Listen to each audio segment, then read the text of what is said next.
Right now, well, of course, you know what is going on all over the place now. But this morning, we want to take a look at this whole conversation about the Western Nigeria Security Network, codenamed Amotekun. We have with us this morning the Regional Director, West Africa Ford Foundation, Mr. Innocent Chukwuma. Thanks for joining us this morning. Thank you for having me.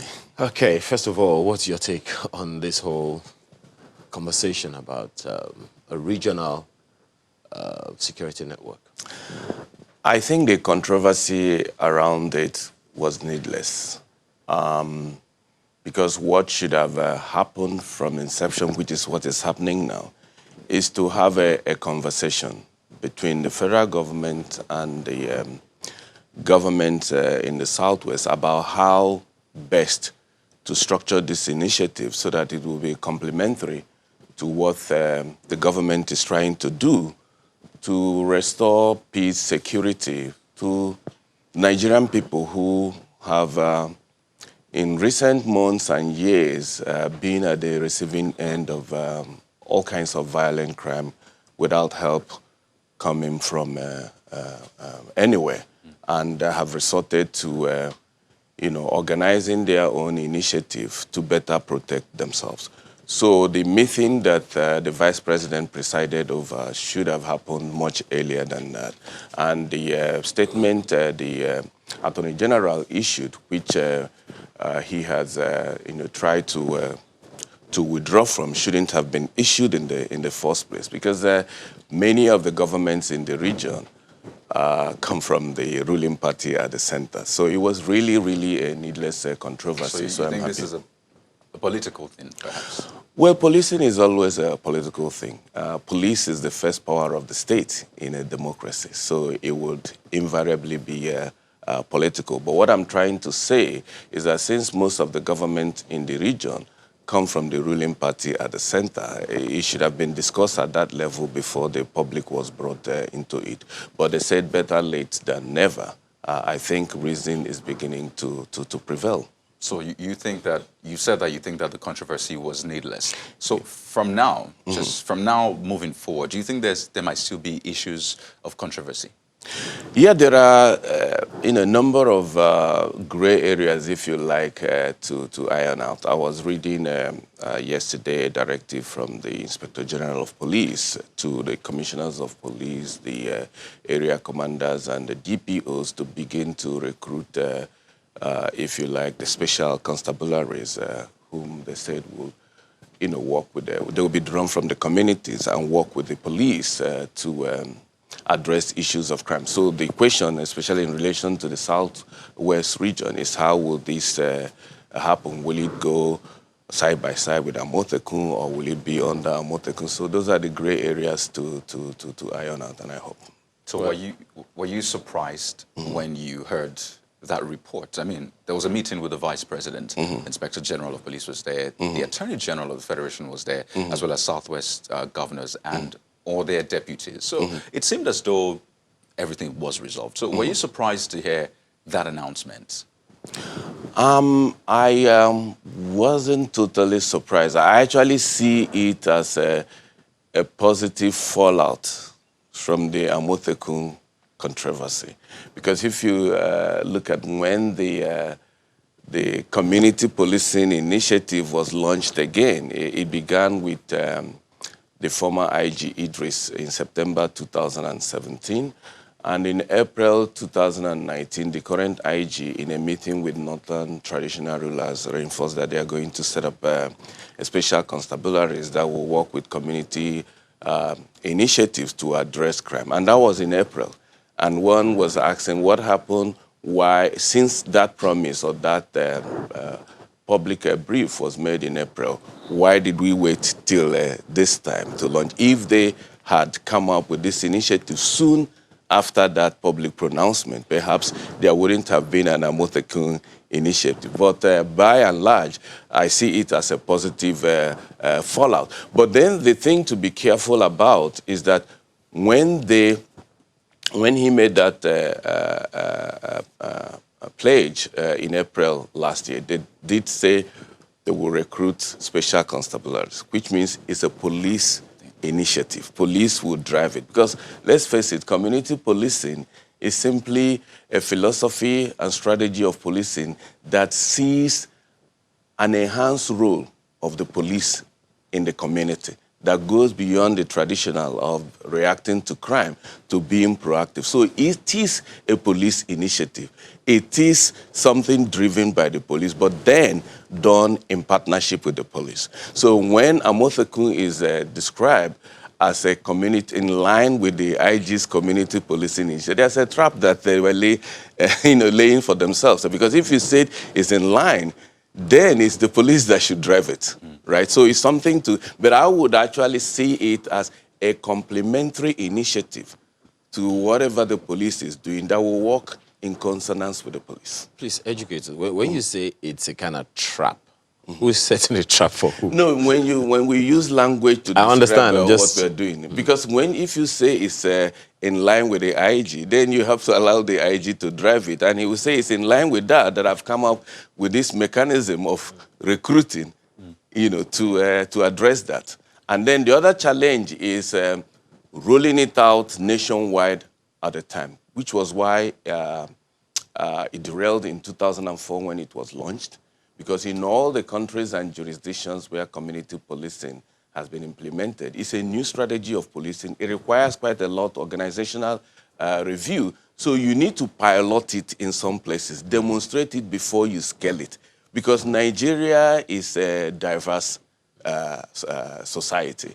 In the north, you have a strong traditional rulership system that people subscribe to. You have it to also a large extent in the southwest.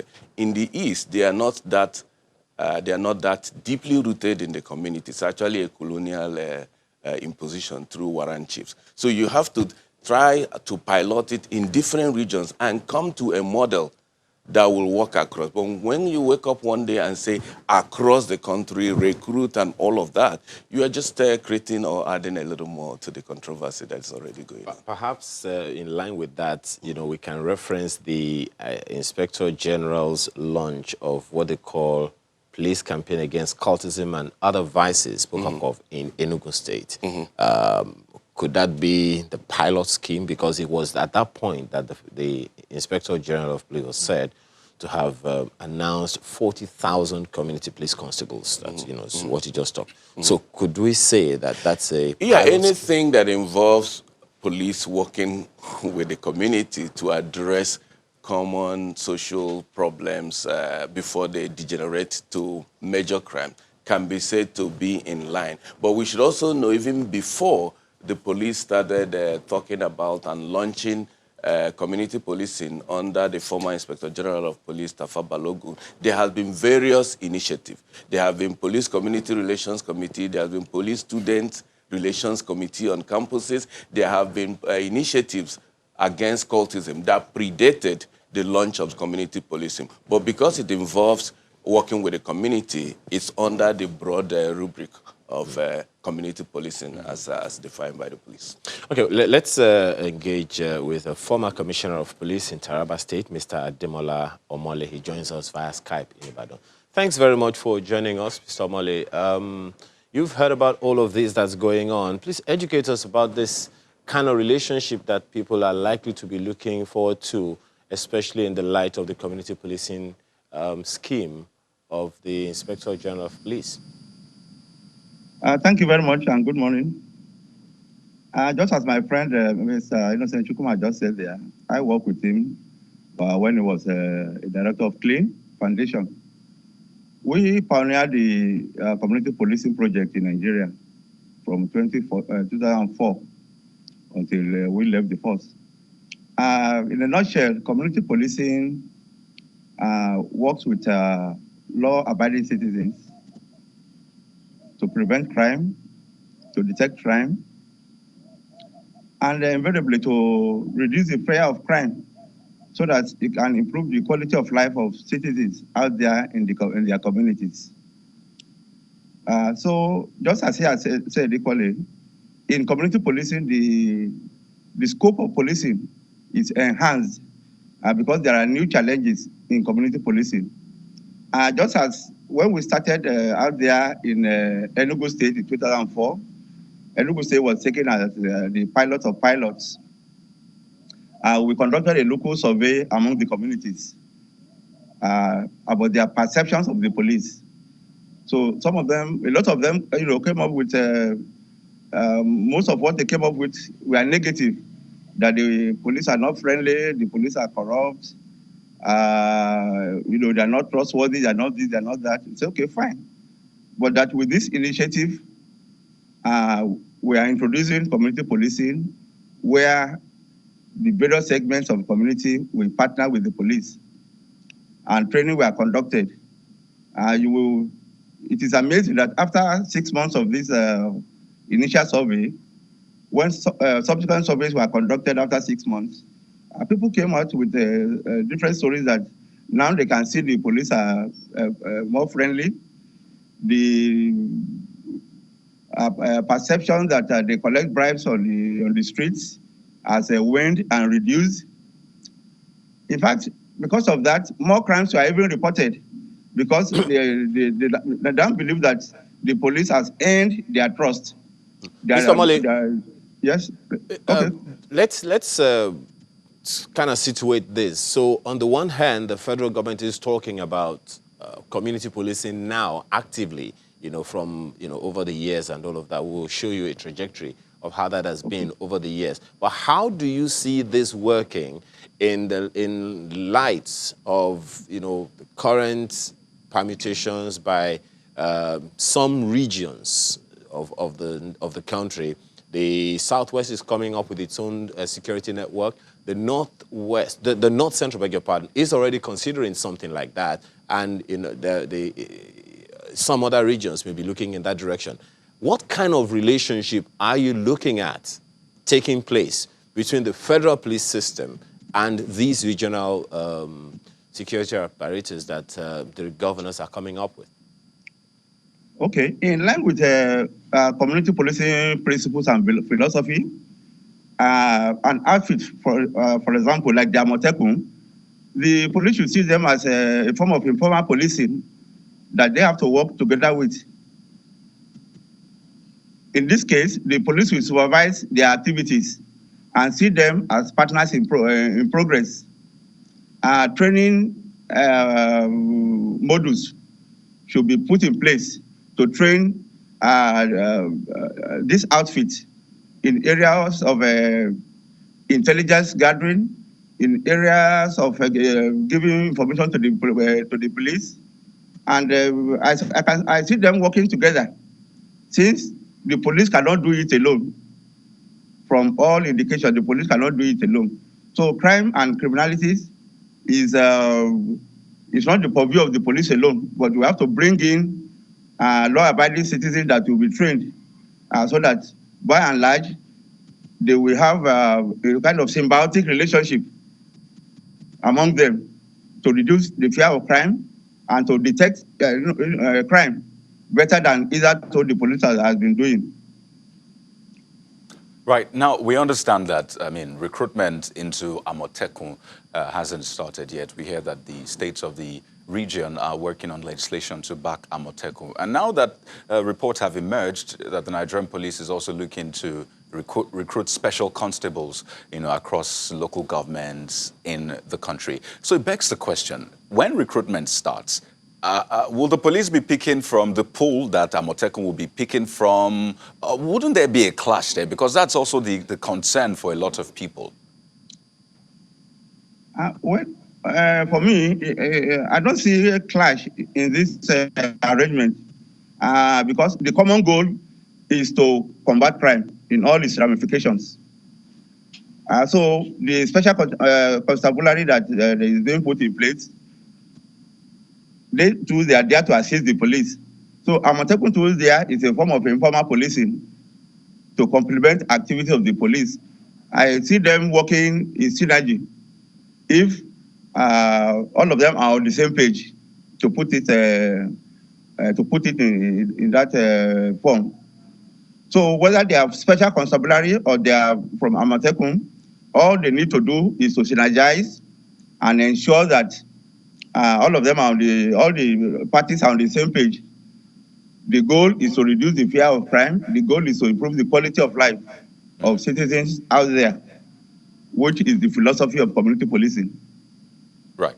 Okay, let's come back to Lagos and speak with Mr. Chukuma. I remember earlier on, you said that if the police had gotten this community policing thing right earlier on, then there'll probably be no need for Amoteco and other agitations we're having across the state. Now the police seems to be getting its act right when it comes to community policing. So how long do you see Amoteco and other ones that might come up, how long do you see them working for? And isn't it curious to you that all of a sudden, as it will seem, the police also came up with this decision to start recruiting constables? Well, when things like this happen, people think it just started now. But if we go back, even way back to the military era, because people who have commented on this restricted the comparisons to what has happened under the current civilian dispensation. But under the military, I remember I served in Borno, they used to have what they call Operation Kunami in the southwest here. You also had, in the southeast, we had Operation Mbochapu, which is Wipeout. And these were all initiatives created by the military governors in those states during the military era that worked in collaboration with the police. And in fact, many of them, they are joint task forces. So you have the military, you have the police, you have the hunters, you have all kinds of citizens' initiatives that worked closely with them. I did, if I can recall, when I was in Clean, we actually published a special edition of Law Enforcement Review to warn that this whole ad hoc approaches to policing might lead to something that we will not control. So when the civilian dispensation came, they were all rested, and now we're back to it again. So to the extent that you keep having gaps in policing, that people keep feeling dissatisfied by the services they are getting from the national police force, so long as citizens will continue pushing their government at local or state level to do something to complement. So when you talk about how long will this last, as long as there is gap, you might see that happening. But I agree with my good friend Omole that it needs not be contradictory. Now we're told that the special constabulary, they're adapting it to the UK experience of police community safety officers. Those in the UK are uniformed police officers. They are given police uniforms, even though in the role they have restricted roles. They don't have the full powers of the police. So if that is what they are going to do now, so they will have their own uniforms that will be distinguished. They wear police uniform. And then there are Motekun initiative, if the two don't fuse at some point, will again have their own way of being recognized. And as long as the limits of their powers are clearly understood and communicated, I don't see any serious controversy going for. Of course, there will be that flexing of muscles. We are the Nigerian police force, we are community initiative, and just like the police relate with other agencies, or just like the military relate with the police when there are special operations, they say this is for the military police shoot back. So we'll continue to have that friction, which means that we need to have a mechanism for addressing that, because friction is bound to rise. It's curious that you mentioned the military earlier, because for instance, of course, we read a report earlier that one of the attorneys general in the Southwest was saying that Lagos is one of the 3 states leading this campaign to fledge a law that will back the Amotekun proposition that they're talking about.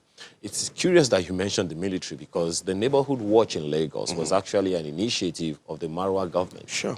In 1996, and it wasn't gazetted into law until the previous administration before this one in Lagos State, and it talks about partnering with communities, the police, and other relevant agencies in gathering, collating, sharing of information, as well as intelligence for the purpose of ensuring safety of our neighborhood. Now, it begs the question of trust. The police has battled that with the people over time. How do you see the people now being able to trust another security agency that doesn't have as much power as the police? Yeah, well, the perception so far is that it's a popular initiative. We've seen huge rallies across the states in the Southwest, and if that is an indication of acceptance of the people, one may not see any major disagreement. But it's when they are actually deployed. How effective would they be? What kind of resources will they have to enable them battle the crime that they are set up to battle? And the question that has not been answered, because if you look at the major crime, the major violent crime, whether it is kidnapping and all of that, have emerged from the huge forest reserve within the Southwest that actually connected all the states. So when you have an initiative that is not armed and all they have is just intelligence to be fed to the regular police to respond, if the police on its own side have no capacity to respond effectively, we'll be back to where we are. Let me take that up with Mr. Omole right now. You've heard what your friend has said, Mr. Chukuma here, talking about this neighborhood watch, so to speak, as some people have said in the Southwest, working with the police and all of that. And how do you respond to what he has said, first of all? Okay. Basically, since most of the terrain is forest, bear in mind that this local vigilante, they are born and bred in those areas. They know the terrain. So the concern, just as my friend Chukuma just said, is that if the Amatekun personnel gives intelligence or information to the police, if they didn't respond to, respond swiftly to the call for assistance, what happens? It means the confidence in the police will be further eroded. But by and large, I think I'm sure that the police too are worried about the increasing wave of crime, not only in the Southwest but in Nigeria as a whole. So my belief is that the police will rise up to the occasion, to the situation, to ensure that that they work in synergy with this Amotekun or any other informal policing system that is set up all over the states. It is in the interest of the police to work in harmony with them, because once crime is increasing, it is the police that will be blamed because that is their first duty, that is their responsibility. They are the organization charged with the duty to prevent crime, to detect crime. Okay, Mr. Omole. I'm seeing the police leading this initiative for their own interest. Okay. Mr. Omole, well, while the police is at the behest of this, which is, what everyone will expect, you will please answer the question of trust and how to make sure that at least the people can, be able to sleep with their two eyes closed with both these regional security networks and the police in collaboration. Please stay with us. We'll be right back. Still on security, pretty much what we are talking about. We still have guests with us on Skype and here in the studio. Let me start with you, Mr. Chukuma here. So there are questions about, how this whole remuneration thing and all of that. And you talked about the response time of the police and, when people give them information about security breaches and all of that. What do we need to do now, especially seeing that these issues will occur? Before, Amotekun or any other neighborhood watch and all of that, people give information to police and the claim in some quarters is that they don't respond on time or that they respond on certain conditions. Well, how do we bridge this issue? Yeah, so it's one of the major challenges we've had in the country in dealing with conflict and by extension crime. When you have early warning, there should be early response. So while Amotekun will go to a great extent in addressing early warning through community intelligence or information, as my friend Omole said, the people being recruited or the people we hope will be recruited into Amotekun are residents in the areas where we have this conflict and are also farmers and hunters in the forest where majority of these problems come from. So they are likely to see movements that are unusual and should be able to report to the police or whatever framework that is set up to collect such information for onward passage to the police. So then the question is, would there be early response? And when you get to that question, you again be bogged down with the traditional challenges the police as an institution, has faced. Let's take a typical police station in Nigeria. The ones in the cities are even better resourced than the rural areas. But even the one in the city, go to any police station here, they are not likely to have more than 2 functional vehicles. They are not likely to have more than 10 functional walkie-talkies. There are 200 on average in each of those. So when you have these information coming in, you need motorized patrol to take them to the areas where the reports are coming from. And if the patrol vehicles are not available, there will not be early response. And if the people passing the information continue doing it on several occasions and the response time is not adequate, what will they do? They will be frustrated, they will lack trust and confidence in the police, and before long, they will take the laws into their hands, that police are not responding. And then rumor industry will come, oh, police is collaborating with those whom they are fighting against. That's why they are not responding. And then they will take the laws into their hand by responding. And when they respond, police will say, you have crossed the line of the agreement we have it. So we can't run away from addressing the root causes of this breakdown. So what do we need to do to address that? And rope that in with this one.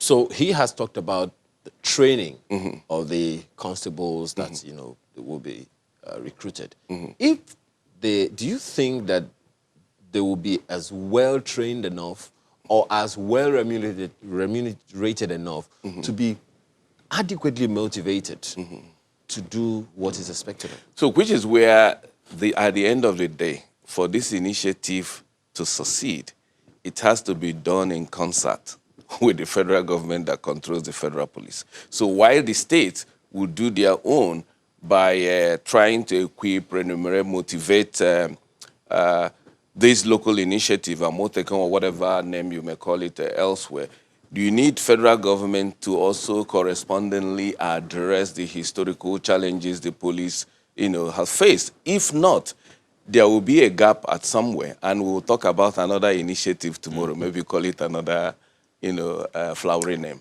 The gaps that people have talked about ever since this announcement about the police now, kickstarting the recruitment of constables, is the fact that people look at the timeline for this recruitment and they go back to 2018. You remember when this recruitment started between December and January 2018, December 2018 to January 2019. I remember that over 300,000 applicants were received. If you see there, during that period, about 315,032 applications were received. Now you see, they were between ages 18 to 25. And fast forward to May 2019, screening began. About 210,000 of them were shortlisted. In August, 83,000 skilled screening and proceeded to aptitude test. And it was put on hold. And, that caused major concern. Yeah, the controversy between the Police Service Commission and the MPF about who should be responsible for recruitment and all of that. Exactly. So September... And that is within the police. Within the police. Now, September, we saw what happened. Now, moving on to that same month, September, you remember the court case. The Police Service Commission taking the IGP, Minister of Police Affairs to court, and eventually the court decided, the Federal High Court in Abuja decided in December, saying, you know what, the IGP can go ahead. Now, this is the interesting part. With this particular directive that came up yesterday, they said that the applicants are meant to be between ages 21 and 50. But if you go back to the original, they're meant to be between ages 18 and 25. So the ones that will be used for these special constables, will they be taken from that recruitment that was conducted when the AGF said, if we jettison this is an economic waste, or will it be another one entirely? Because it's a major gap. It's a different track. So this is special constabularies. The word special means they are not the regular police. They are complete. We used to have supernumerary police during the First Republic. And as I said earlier, the whole idea there, as they said, they drew from the UK police community safety officers. They have restricted powers. And these are people who are already in regular employment or active engagement in economic activities. So this will be a complementary role to whatever it is they are doing, separate from the regular track of recruitment into the police force, who are full police officers. Special constabularies are not full police officers. They're not going to have full police powers until the guidelines comes to regulate it. But from the UK experience, they are not full-powered police officers, even though they wear police uniforms in the UK. But that recruitment was conducted for constables.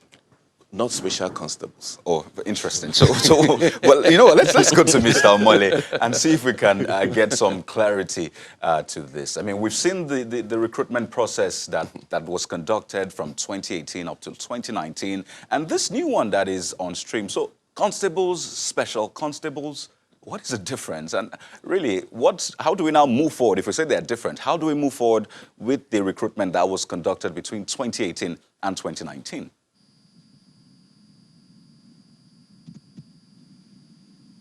Mr. Omole, if you can hear me. Can you Please hear me? go ahead. Yes, please go ahead. Okay. Okay, the supernumerary police, the group we called in those days weekend police. So they're not the regular police, just as Chukuma has said. So they are to assist the manpower of the police, particularly at weekends, where maybe crime is usually high in most cases. Some of them too will assist the police in controlling the traffic and not the rest of it. Mr. Omole, if I can come in for a moment, just to get clarity. So what I'm trying to say is this. So a recruitment process was conducted between 2018 and 2019. We're yet to get to a definitive point where they're either recruited or not. And now we're looking at another one for special constables. So the question is, shouldn't we first complete the one that was started before we move on to this one? Or are we skipping that one to start that one? That is the confusion here, and I want you to shed some light on it if you can. Well, at that level is a top management decision. So I wouldn't know how they will go about it. But I think if there's a will, they can run the recruitment and the training pari passu without going to any hitch. That's my take. Please speak to the issue that Mr. Chukuma raised earlier about the response time of the police on a normal day and how that will work in the light of the partnership with these security networks, the regional security networks that have been arranged by various regions. That response time is still something of concern. Okay, yes, I agree with you that in most cases, police response time is always, at times, could be embarrassing. But this initiative, if all hands are on deck, even where the police lack the resources, law-abiding citizens are ready to bring their resources to bear, to assist the police to respond quickly to emergencies of such nature. So it's just a question of... Okay. You are a former commissioner of police in Taraba State. What normally or what usually occasions that kind of lag in response time of the police?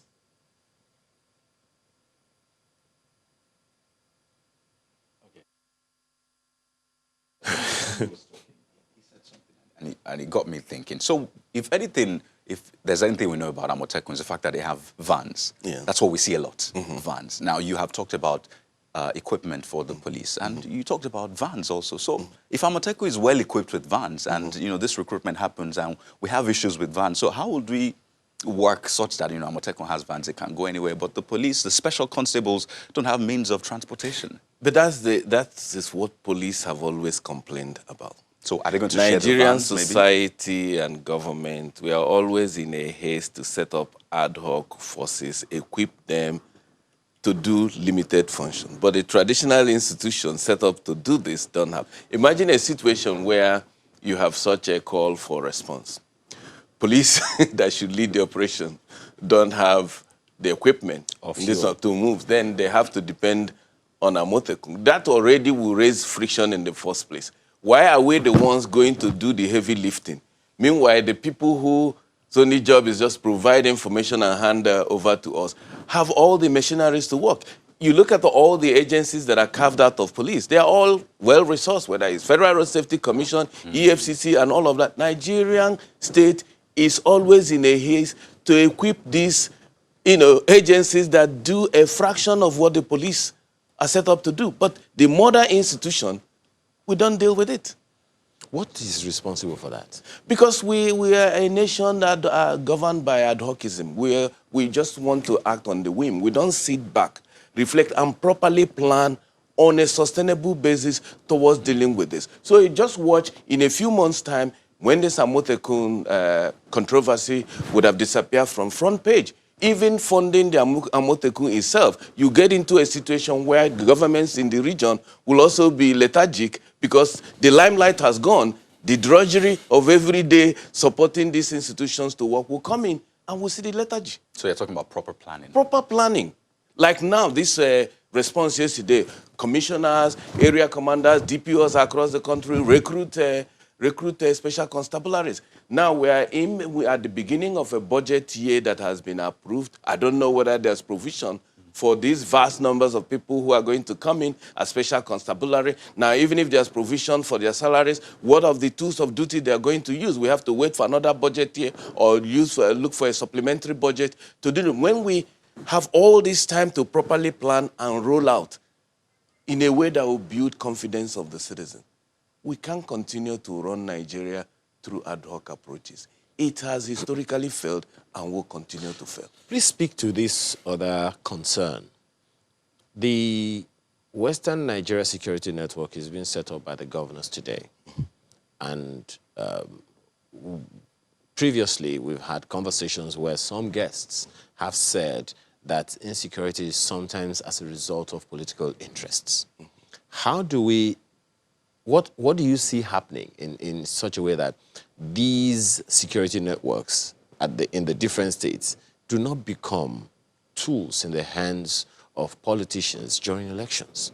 I think what has happened in relation to the thinking that led to formation of Amotekun, which is a positive development, is that the ideas behind it was led by the Dawn Commission, which is an apolitical body in the region that draws support from the various state government, regardless of the party that is in power. And I think that's why we have the level of consensus that we have leading to this. If not, party affiliations would have come into being. And one would hope that the Dawn Commission will continue to be supported by the governments, by well-meaning individuals and organizations to continue to play this role in a way that will not make room for political hijack. Which raises that concern indeed. What's the assurance that government in, government out will not stifle the dawn, as you said, of funds because of political interests? Well, I think over the years they have managed to address that. And they have also started getting support from development agencies. The bilaterals and multilaterals are supporting them. And one hopes that they will continue to support them. And then if they could get to a place where the various states, through some legislation, can pledge subventions that will be contributed to them, regardless of the party in power, that would guarantee them a stable revenue base to do their work, regardless of who is in power. We were hoping to have the Director General of the Dawn Commission this morning. Unfortunately, hopefully we'll be able to get him another time. But we have to thank you very much for your time and thoughts this morning. Innocent Chukwuma is Regional Director, West Africa Ford Foundation. Thank you so much for your time. Thank you. We will switch our attention to something else right now, and it's health. Let's go to Abuja. Malkwe.